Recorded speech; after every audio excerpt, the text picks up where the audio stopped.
মিথ্যে হলো সব গুনার মূল। মিথ্যাকে যদি আপনি ছেড়ে দিতে পারেন, তা আপনি যদি প্রতিজ্ঞা করতে পারেন যে আমি মিথ্যা বলবো না, আর মিথ্যা বলতে হয় এমন কোনো কাজও আমি করব না, তাইলে তো হয়ে গেল। হিংসা আমি করব না, পুরো একটা রমাদান মাস আপনি প্রতিজ্ঞা করেন যে আমি কারো প্রতি হিংসা করব না। আল্লাহ যাকে যতটুকু দিছে, যার ভাগ্যে যা আছে আল্লাহ তাই দিছে, আমি হিংসা করে ওটা কিছুই হবে না। একজন ডাক্তারের প্রতি আমি হিংসা করে আমি ডাক্তার হতে পারবো না। একজন ইঞ্জিনিয়ার উপর হিংসা করে আমি ইঞ্জিনিয়ার হতে পারবো না। কি কথা বোঝেন নাই? হিংসা না, ঈর্ষা করা জায়েজ, কিন্তু হিংসা করা জায়েজ না। হিংসা করা হারাম, ঈর্ষা করা জায়েজ।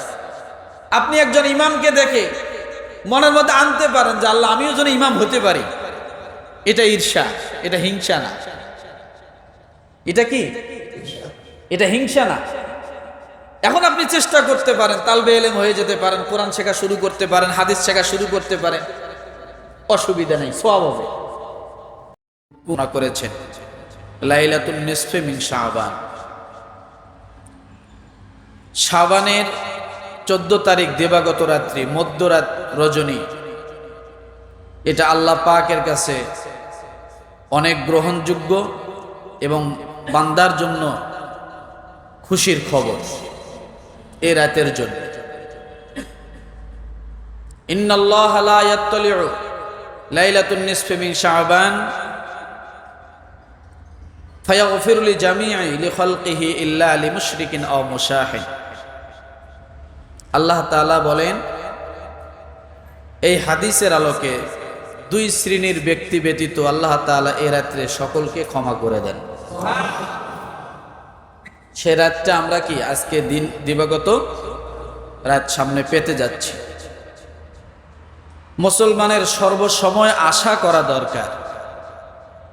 আশা যদি না থাকে, আল্লাহ তাআলার উপর ভালো ধারণা মুসলমানের রাখা দরকার, সুধারণা থাকা দরকার।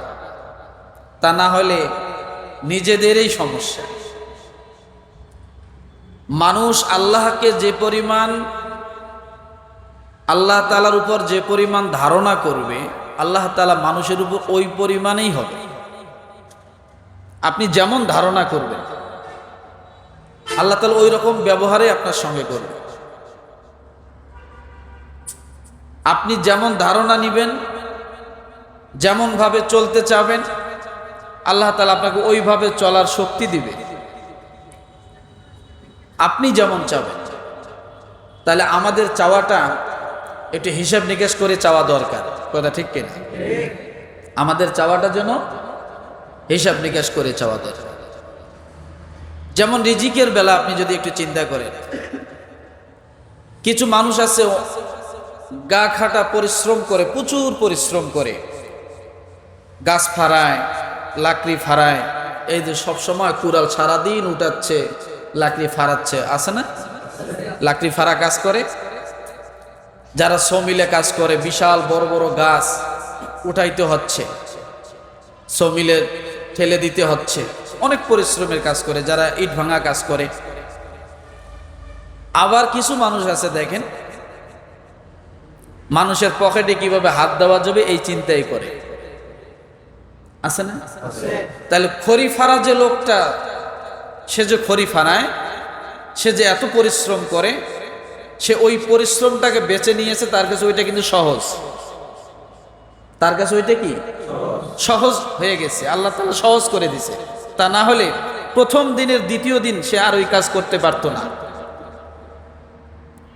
আল্লাহ তাআলা ওইটা তাকে সহজ করে দিছে। আপনি যা একটা গাছ ফাড়ান, একটা গাছের ঠাল ফাড়াবেন, সারাদিনে পারবেন না। কুড়াল এদিকে যাবে, ওদিকে যাবে, তাই না? আর তাকে দিবেন, দেখবেন 3-4 কোবে আপনাকে একটা মোটামুটি একদিনে রান্নার একটা চুলা খড়ি বানায় দিবে, কথা ঠিক না? আল্লাহ তাআলা তাকে সে সহজটা দিছে।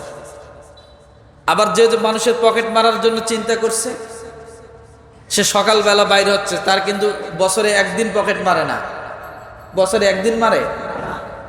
তার কাজ কি?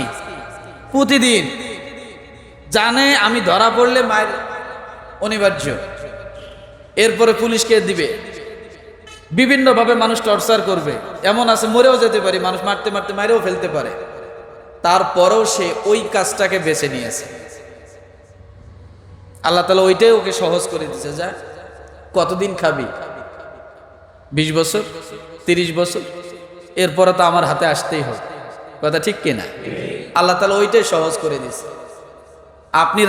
আপনি একজনের পাশ দিয়ে গেলেই হোঁচট খাইয়ে যান, তার গায়ের সাথে গা লাগে, ও আবার ধাক্কা দিয়ে বলে, আমি ধাক্কা দেন কেন? বলে, ভাই আমি ধাক্কা দিই নাই। কথা ঠিক না? আর আপনি একজন সচেতন মানুষ, জাগনা মানুষ, বুদ্ধিমান মানুষ, শিক্ষিত মানুষ, বিভিন্ন কৌশল জানা আছে, এরপরও আপনার পকেট থেকে টাকা বাইর করে নিয়ে যাচ্ছে, আপনি কিছুই বলতে পারেন না। এরকম হয় না? আল্লাহ তাআলা কাছে ও ওইটাই চাইছে, আল্লাহ ওইটাই দিছে। তো এই জন্য সবচেয়ে বড় যে কথাটার থেকে আসলাম সেটা হলো, আপনি আল্লাহর উপর যেরকম ধারণা রাখবেন, আল্লাহ তাআলা আপনাকে ওই রকম ধারণায় করবে। আমার ভাইরা, আজকে আলোচনার বিষয় রমাদান সম্পর্কে যেহেতু আলোচনা হচ্ছে, আজকে আমরা জানবো রোজার উদ্দেশ্যটা কি, রোজার সিয়ামের উদ্দেশ্য কি, কেন আমরা সিয়াম রাখবো, সিয়ামের জন্য কেন এত প্রস্তুতি। কথা ঠিক কিনা? 1 মাস 1.5 মাস আগে রমাদান রমাদান রমাদান করে করে গলা ফাটাচ্ছি। আল্লাহ রাসূল সাল্লাল্লাহু আলাইহি ওয়াসাল্লাম রজব মাস থেকে দোয়া করে যাচ্ছেন, আল্লাহুম্মা বারিক লানা ফি রজব ওয়া শাবান ওয়া বাল্লিগনা রমাদান। তাহলে রমাদান শুরুর আরো পূর্ণ 2 মাস থেকে আল্লাহ রাসূল সাল্লাল্লাহু আলাইহি ওয়াসাল্লাম রমাদানের জন্য দোয়া করে গেছেন। জান নাই? কথা বলেন না দি? মাথা নিচু করছে, ঘুমাচ্ছে, ঘুমাচ্ছে, দেখে দেন, ঘুম পাড়তে দিয়েন। কথা বোঝেন নাই? তাহলে এই যে রমাদান শুরু হওয়ারও 2 মাস আগ থেকে রমাদানের ঢোল বাজতেছে, রমাদানের এলান হচ্ছে, রমাদানের জন্য দোয়া হচ্ছে। কথা ঠিক কিনা? তাহলে রমাদানটা এত গুরুত্বপূর্ণ কেন, এটাই আজকে আলোচনা করব। রোজার উদ্দেশ্য কি? সুবহানাল্লাহ বলেন। রোজার, রমাদানের উদ্দেশ্য না, রমাদান আলাদা, রোজা আলাদা। বোঝেন নাই মনে হয়?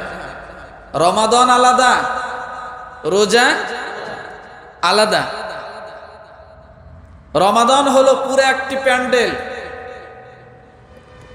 আর রোজা হলো ওই প্যান্ডেলের স্টেজ। বোঝেন নাই মনে হয়?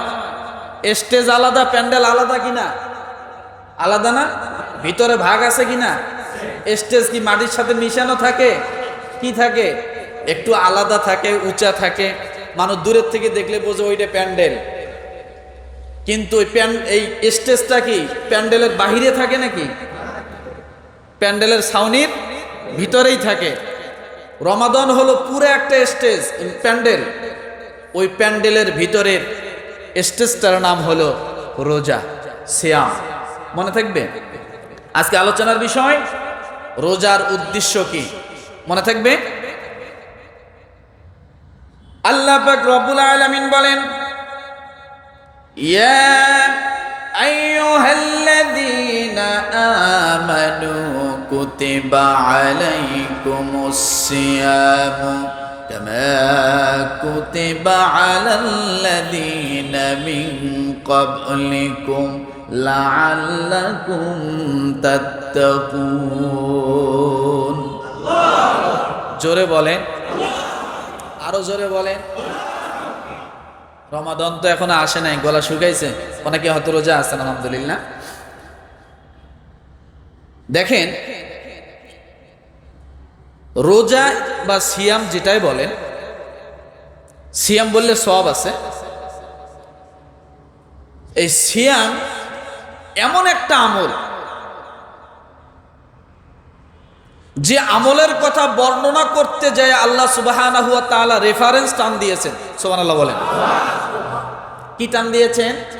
কথা বলতে হবে। হজের কথা বলতে যায় আল্লাহ পূর্বের কারো কথা বলেননি, যে তোমাদেরকে হজ ফরজ করা হলো পূর্বে যেমন ফরজ করা হয়েছে? রেফারেন্স টান দিয়েছেন? না। নামাজের কথা আল্লাহ যত জায়গায় বলেছেন, আল্লাহ তাআলা কোথাও এই কথা বলেননি যে তোমাদেরকে নামাজ দেওয়া হলো পূর্বে যেমন পূর্ববর্তীদেরকেও যেমন নামাজ দেওয়া হয়েছে। আল্লাহ এই রেফারেন্স টান দেননি।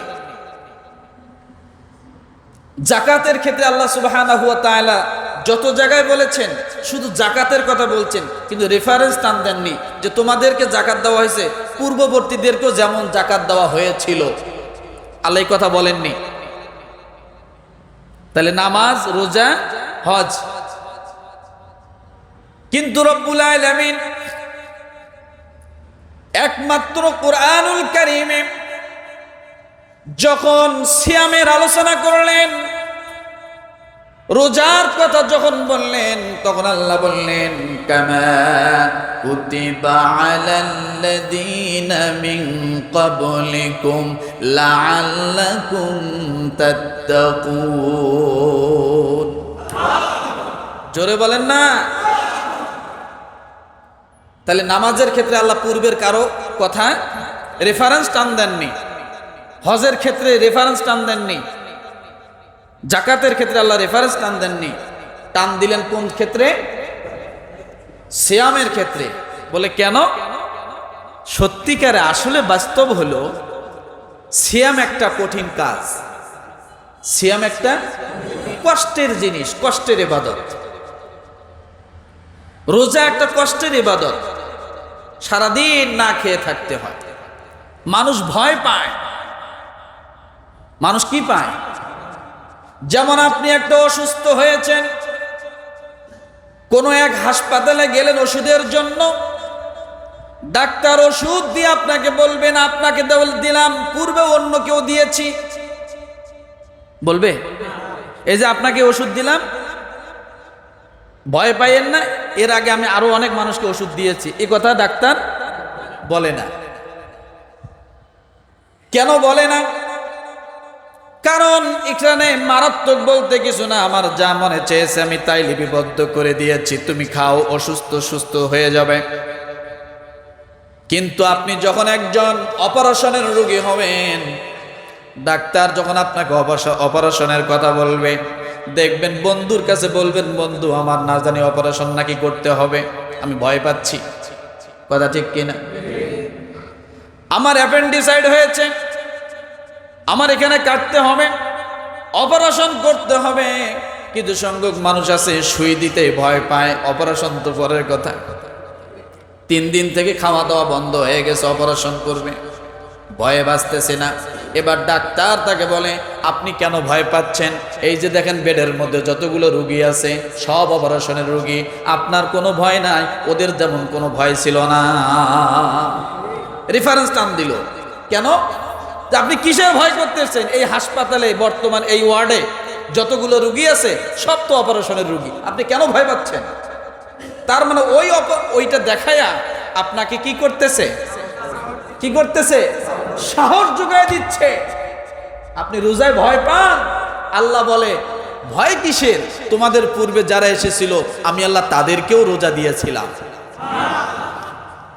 এরপরও যখন আপনি হতাশ হয়ে যাচ্ছেন কেমনে থাকবো এত বড় দিন, রব্বুল আলামিন ডাক দিয়ে বলেন ইউরিদুল্লাহু বিকুমুল ইউসরা ওয়ালা ইউরিদু বিকুমুল উসর।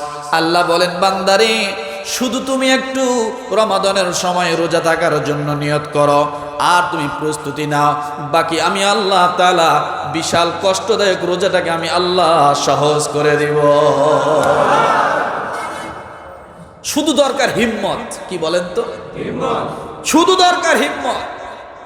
অনেক সময় দেখা যায় চাহারিতে খাওয়ার পরেও অনেকের রোজা থাকে, কষ্ট হয়।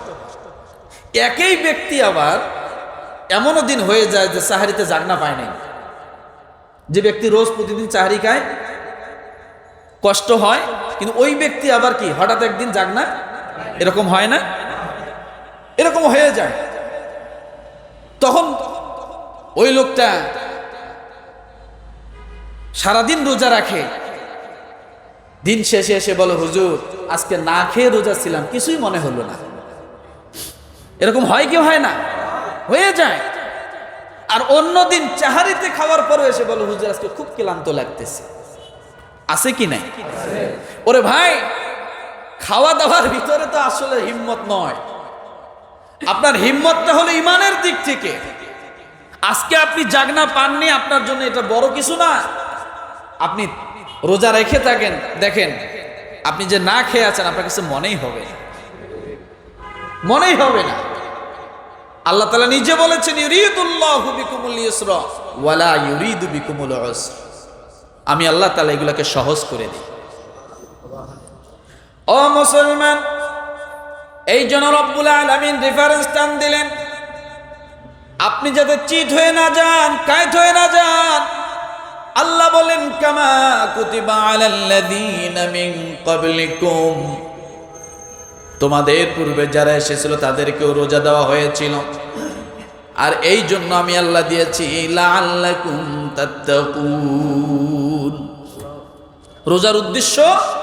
রোজার উদ্দেশ্য হলো আল্লাহর নিকট তাকওয়ার মাধ্যমে পুরস্কৃত হওয়া। সুবহানাল্লাহ বলেন। রোজার উদ্দেশ্য কি বলেন তো? আল্লাহ তাআলার নিকট তাকওয়ার মাধ্যমে নিজেকে কি করা? পুরস্কৃত করা। আল্লাহর কাছে যেন আমি পুরস্কার পাই। কিসের মাধ্যমে? রোজার মাধ্যমে। রোজার দ্বারা কি হবে? তাকওয়া অর্জন হবে। তো কথা হলো এইটাই যে আল্লাহর নিকট তাকওয়ার মাধ্যমে বান্দা কি হবে? পুরস্কৃত হবে। এই জন্যই হলো রোজা, সিয়াম। তাহলে আল্লাহর কাছে কি পুরস্কার? কথা ঠিক কিনা? আমার যদি তাকওয়া অর্জন হয় আমি আল্লাহর কাছে কি পুরস্কার পাবো? রব্বুল আলামিন হাদিসে কুদসিতে জানায় দেন, রাসূলুল্লাহ সাল্লাল্লাহু আলাইহি ওয়াসাল্লাম বলেন আস-সাওমু লি ওয়া আনা আজজি বি। বান্দা যদি সিয়ামের মাধ্যমে, রোজার মাধ্যমে তাকওয়া অর্জন করতে পারে, আমি আল্লাহ বান্দার জন্য, আমি আল্লাহ তাআলা নিজে, আমি আল্লাহ বান্দার জন্য পুরস্কৃত হয়ে যাব। সিয়ামের মাধ্যমে যদি তাকওয়া অর্জন করতে পারেন আপনার জন্য কে হবে? কথা বলে না, আরো জোরে বলেন। আল্লাহ আপনার জন্য হয়ে যাবে। ও মুসলমান, আল্লাহ যদি কারো জন্য হয়ে যায়, এই দুনিয়ায় তার কোনো চিন্তা থাকবে না, তার কোনো ভয় থাকবে না। আল্লাহ তাআলা নিজে ডাক দেবেন, আলা ইন্না আউলিয়া আল্লাহি লা খাউফুন আলাইহিম ওয়া লা হুম ইয়াহজানুন। তাহলে এক নাম্বার কথা হলো সিয়াম আল্লাহর হুকুম। আল্লাহ কেন সিয়াম দিয়েছেন? আমাদের তাকওয়া অর্জনের জন্য। কিসের জন্য? তাকওয়া অর্জনের জন্য। এবার আপনি যদি প্রশ্ন করেন যে তাকওয়া অর্জন করলে কি হবে, আল্লাহ বলেন আমি বান্দার জন্য হয়ে যাব। আরো জোরে বলেন না। কথা বুঝছেন? সিয়াম কার হুকুম? এক নাম্বার, সিয়াম যে রাখবে তার জন্য কি হবে?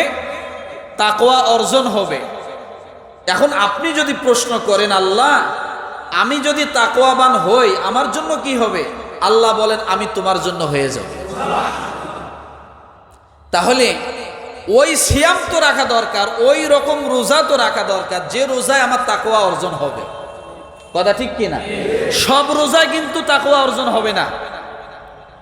সব রোজায়, কিছু রোজা আছে রোজা রাখলে মানুষের মুখে মুখে রোজাদার শব্দ বাইর হবে, মানুষ বলবে লোকটা রোজাদার, কিন্তু তাকওয়াদার না। কথাটা বোঝেন নাই মনে হয়? কিছু রোজা আছে রাখলে চোখ মুখ শুকাবে কিন্তু তাকওয়া অর্জন হবে না। বোঝেন নাই? কিছু তাকওয়া আছে যেটা, কিছু রোজা আছে মানুষ রোজা রাখলে তাকওয়ার বিপরীত, ভাই ভাইয়ের গোশত খাবে, মরা ভাইয়ের গোশত খাবে। আছে না নাই? আছে। আবার কিছু রোজা আছে যে রোজা রাখলে বান্দার সত্যিকারে তাকওয়া অর্জন হবে। আর তাকওয়া অর্জন হলে কি হবে? আল্লাহ তার জন্য হয়ে যাবে, আল্লাহকে পাওয়া যাবে না, আল্লাহ তার জন্য হয়ে যাবে, সোজা কথা। এখন আল্লাহ যাতে আমার জন্য হয় এজন্য তাকওয়া অর্জন করতে হবে। আর তাকওয়া যেন আমার অর্জন হয় এজন্য আমাকে রোজা রাখতে হবে। যে রোজায় আমার তাকওয়া অর্জন হবে ওই রকম রোজা রাখা দরকার কিনা? ওই রকম রোজা রাখার জন্য তিনটা কাজ করা দরকার। কয়টা? জোরে বলেন, জোরে বলেন। এক নম্বরে রোজা রাখতে হবে আল্লাহর মহব্বতে। কার মহব্বতে? জোরে বলেন। রোজা রাখতে হবে আল্লাহর মহব্বতে। দ্বিতীয় নম্বরে রোজা রাখতে হবে রহমতের আশায়। কিসের আশায়? আমাকে মানুষ রোজাদার বলুক এটার আশায় না। কথা ঠিক না?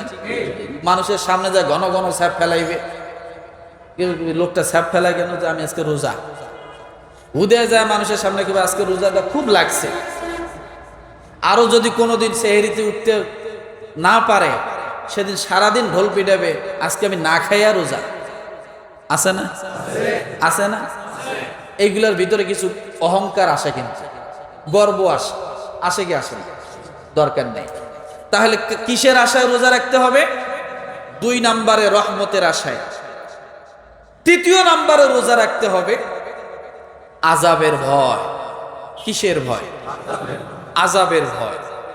এই তিনটা জিনিস যদি কারো কোনো ইবাদতে পাওয়া যায়, সেটা নামাজের ক্ষেত্রে হোক, হজের ক্ষেত্রে হোক, জাকাতের ক্ষেত্রে হোক, সিয়ামের ক্ষেত্রে হোক, যদি এই তিন জিনিস যদি কোনো ব্যক্তির ইবাদতে পাওয়া যায় তাহলে ওই ইবাদতটা আল্লাহর দরবারে কবুল হয়। তাহলে ইবাদত কবুলের এক নম্বর শর্ত কার মহব্বতে?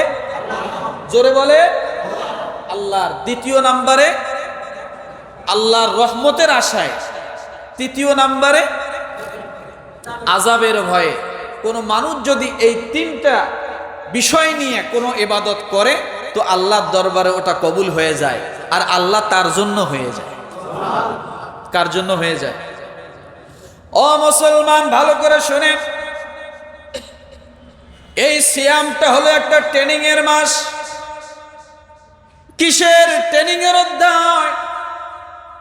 গুনাহ থেকে কেমনে বাঁচবেন, গুনাহ থেকে বাঁচার জন্য আল্লাহ তাআলা ট্রেনিং এর মাস দিলেন। রোজা হলো একটা এয়ার কন্ডিশনের মতো। আপনার ঘরে যেমন একটা এয়ার কন্ডিশন আছে, এসি আছে, ঘরটাকে ঠান্ডা করার জন্য এসি কিনেছেন। এখন আপনি ঘর ঠান্ডা করতে হয় কেমনে জানেন না, অথবা জানেন তারপরও আপনি খামখেয়ালি করে আপনি ঘরের সব দরজা খুলে রেখে দিয়েছেন, জানালা খুলে দিয়েছেন, এদিকে এসিটা অন করে দিয়েছেন, চালু করে দিয়েছেন ঘর ঠান্ডা করার জন্য। আপনি এবার গভীর খেয়াল করে বলেন, আপনি যদি সকালবেলা 6টার সময় এসি অন করেন ঘর ঠান্ডার জন্য, কিন্তু জানালা খোলা, দরজাগুলো খোলা, বলেন কত ঘন্টা লাগবে ঘরটা ঠান্ডা হওয়ার জন্য? ঠান্ডা হবে? কথা বলেন না, ঠান্ডা হবে না। ও মুসলমান, ঘর যদি ঠান্ডা করতে চান অবশ্যই আপনাকে দরজা বন্ধ করতে হবে, জানালাগুলো বন্ধ করতে হবে। এরপরে আপনি যদি এসি অন করেন তাহলে অবশ্যই 1 ঘন্টা, আধা ঘন্টা, 20 মিনিটের মধ্যে আপনার ঘন্টাটা ঠান্ডা ঠান্ডা হয়ে যাবে। হবে কি হবে না?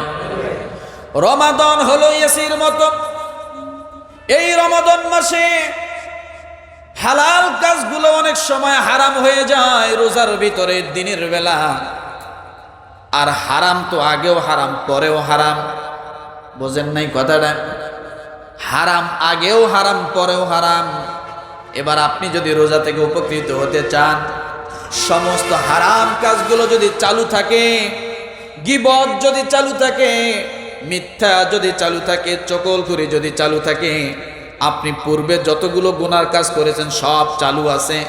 এরপর আপনি রোজা করতেছেন, রোজা অবস্থায় গান শুনতেছেন, গানের মজা নিচ্ছেন, বলেন এই রোজা দ্বারা কি আপনার কোনোদিন তাকওয়া অর্জন হবে? কথা বলেন।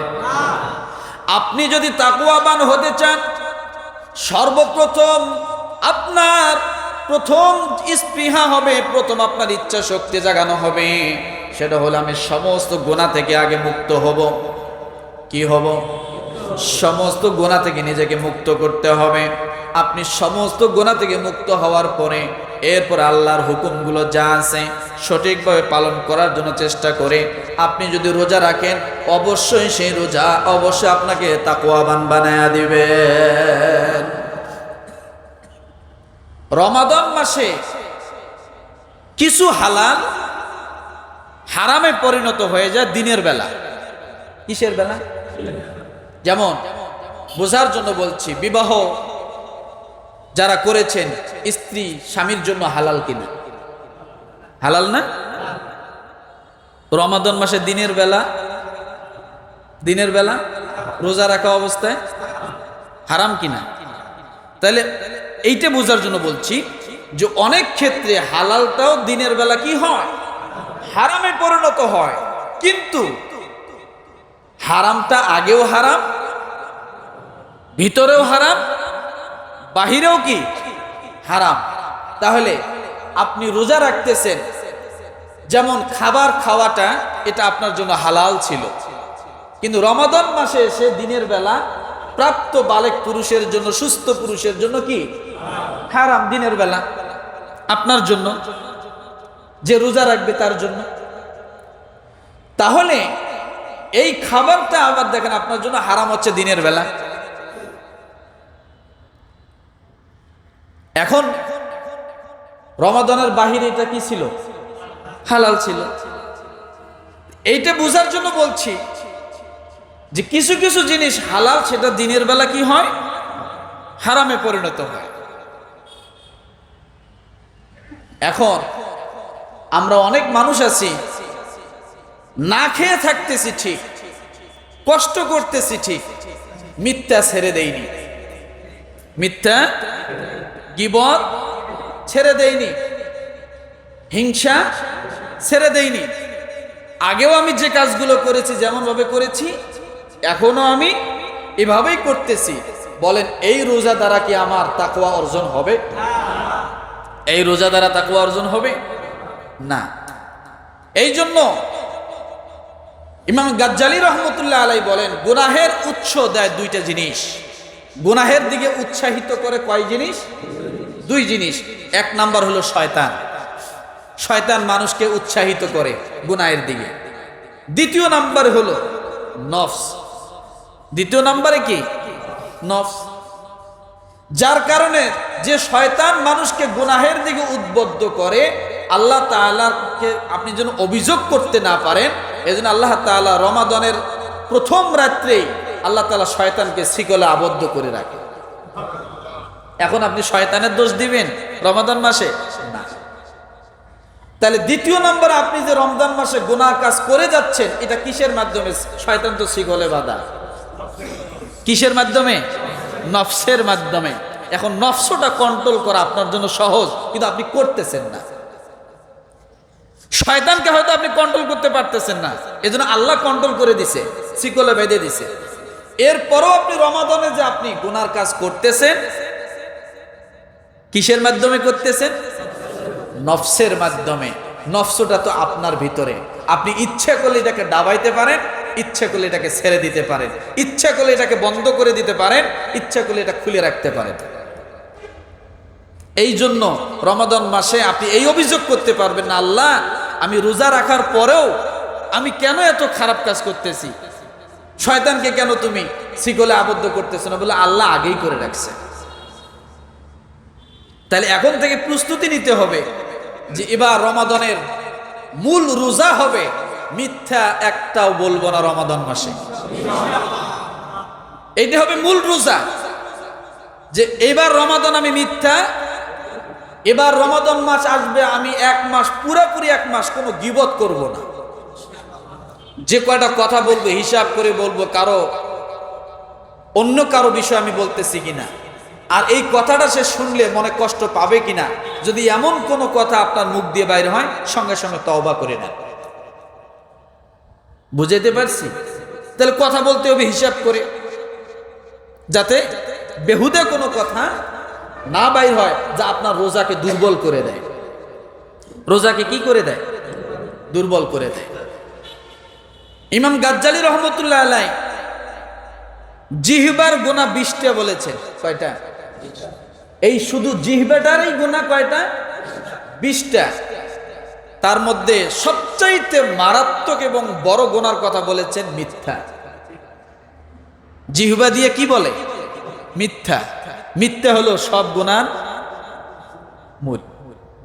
মিথ্যাকে যদি আপনি ছেড়ে দিতে পারেন, তা আপনি যদি প্রতিজ্ঞা করতে পারেন যে আমি মিথ্যা বলবো না, আর মিথ্যা বলতে হয় এমন কোনো কাজও আমি করব না, তাহলে তো হয়ে গেল। হিংসা আমি করব না পুরো একটা রমাদান মাস।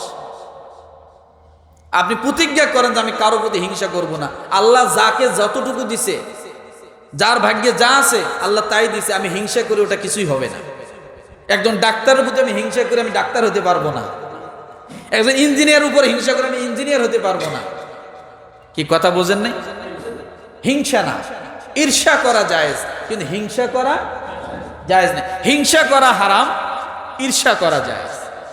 আপনি একজন ইমামকে দেখে মনের মধ্যে আনতে পারেন যে আল্লাহ আমিও যেন ইমাম হতে পারি, এটা ঈর্ষা, এটা হিংসা না। এটা কি? এটা হিংসা না। এখন আপনি চেষ্টা করতে পারেন, তালবে ইলম হয়ে যেতে পারেন, কোরআন শেখা শুরু করতে পারেন, হাদিস শেখা শুরু করতে পারেন, অসুবিধা নেই, সওয়াব হবে। কিন্তু হিংসা যদি করেন, ইমাম সাহেব দেই কেমনে থাকে এলাকায়, আছে না? হ্যাঁ, কেমনে থাকে, চাকরি কেমনে করে, আছে না? আপনি সঙ্গে সঙ্গে ধ্বংস হয়ে যাচ্ছে। কেমন ধ্বংস জানেন? হিংসার ব্যাখ্যায় বলা হয়েছে যে বেলেট যেমন মাথার চুলকে টান দিয়ে যেমন যখন কামানো হয় মাথার কালো মাথাকে যেমন সাদা বানিয়ে দেয়, হিংসা ওই রকম মানে কালো মানে নেকটাকে, ভালো কাজটাকে একবারে ব্ল্যাক বানিয়ে দেয়, কালো বানিয়ে দেয়। আরো সহজে বোঝার জন্য বলা হয়েছে যে একটা কাঠকে যেমন আগুন পুরাইয়া একবারে ভস্মীভূত করে দেয়, বেদামি বানায়া দেয়, হিংসা মানুষের ঈমান আমলকে এইভাবে নষ্ট করে দেয়। আগুন যেমন জ্বালায় পুড়ে শেষ করে, হিংসা মানুষের ভিতরটা জ্বালায় পুড়ে শেষ করে। আগুনের সাথে এটা সম্পর্ক করা হয়েছে। তাহলে রোজা যদি আমরা এইভাবে থাকি যে আমরা হিংসা করব না, তাহলে এবারের রোজা শুধু না খেয়ে থাকা রোজা হবে না, তাকওয়াবানদের রোজাই হবে। পারবো না? কি বলেন, পারবো না? এখন তাকওয়াবান রোজা আরেকটা বিষয় আছে, সেটা হলো আপনি হিংসা করলেন না, গীবত করলেন না, চগলখুরি করলেন না, বুঝেন, এগুলো সব বন্ধ করলেন, গান শুনলেন না, গুনার কাজ করলেন না, বন্ধ করলেন, আলহামদুলিল্লাহ রোজা রাখা শুরু করলেন। কিন্তু চাহারি আর ইফতারি যে খাইতেছেন একেবারে বল ভরে ভরে সব হারাম টাকা। কথা বোঝেন নাই মনে হয়? কথা বোঝেন নাই? আরে ভাই, রোজা রেখে গীবত করলে তো রোজা নষ্ট হয়। আর হারাম খাবার রোজা রাখা অবস্থায় রোজার বাইরে খাবেন, তাতেও রোজা নষ্ট হয়। বোঝেন নাই মনে হয় কথাটা? কি বুঝছেন? রোজা রাখা অবস্থায় গীবত করলে রোজা কি হয়? নষ্ট হয়। হিংসা করলে রোজা নষ্ট হয়, মানে দুর্বল হয়, হালকা হয়। আর হারাম খাবারের টেস্টটা এত খারাপ, ওটা রোজার বাইরে খাইলে রোজার ভিতরটা নষ্ট হয়। সাহারি কি রোজার ভিতরে খান না বাইরে খান? কথা বোঝেন নাই মানে? সাহারি খায় রোজার বাইরে, ওই হারাম খায়া যদি আপনি রোজা রাখেন পুরো রোজাটা নষ্ট হয়ে যায়। ইফতারি কি রোজার ভিতরে খায় না বাইরে খায়? বাইরে। হারাম খাবারের ক্রিয়া দেখেন কত, আপনি খাইছেন বাইরে কিন্তু আপনার রোজা নষ্ট করতেছে ভিতরে। তাহলে আপনি হিংসা বন্ধ করে কি করলেন? চগলখুরি বন্ধ করে কি করলেন? লাভ আছে, এক সাইড লাভ হচ্ছে, কিন্তু আর এক সাইড আপনি এমনটাই করতেছেন যে আপনার বাহির থেকে ভিতরে ধাক্কা মারতেছে। বর্ডার থেকে কি উপার থেকে এপারে আপনাকে ধ্বংস করতেছে। তাহলে কি করতে হবে? হারাম না হালাল? হারাম না হালাল? জোরে বলেন। হালাল। হালাল সেটা আলু ভর্তা হোক, কি হবে? আলু ভর্তা হোক, খান, খাঁটি সরিষার তেল কিনবেন, মজাই আলাদা। কথা ঠিক কিনা? ভাবি সাহেবকে বলবেন একটু ভালো করে মাখাইতে, ভর্তা যত বেশি মাখাবেন তত মজা হয়। আদা ছাড়া মাখা করলে কিন্তু ওটা ভাল লাগে না। রাগ করলেন, হুজুর ভর্তা খাওয়া শিখাইতেছেন নাকি? বলেন না, খান, গোস্ত খান, সমস্যা নেই, কিন্তু হালাল হতে হবে। আমি এটাই বুঝাতে চাচ্ছি, কি হতে হবে? হালাল। হালালের মর্যাদা অনেক বেশি। কথা ঠিক কিনা? হালালের মর্যাদা অনেক বেশি, হালালের ক্ষমতা অনেক বেশি। সেটা যদি অল্প হয়, আমার আল্লাহর দরবারে অনেক কবুলিয়ত হয়। আপনি যদি স্বচ্ছ নিয়তে হালাল কোনো জিনিস যদি আল্লাহ রাস্তায় দান করেন, সেটা যদি ছোট থেকে ছোট হয়, একটা খেজুর পরিমাণও যদি হয়, আমার রসুল ডাক দিয়ে বলেন, ওই একটা খেজুর দান করার বিনিময় আমার আল্লাহ উহুদ পাহাড় সমান সব বান্দার আমল নামায় দিয়া দেয়। কি পাহাড় সমান সব?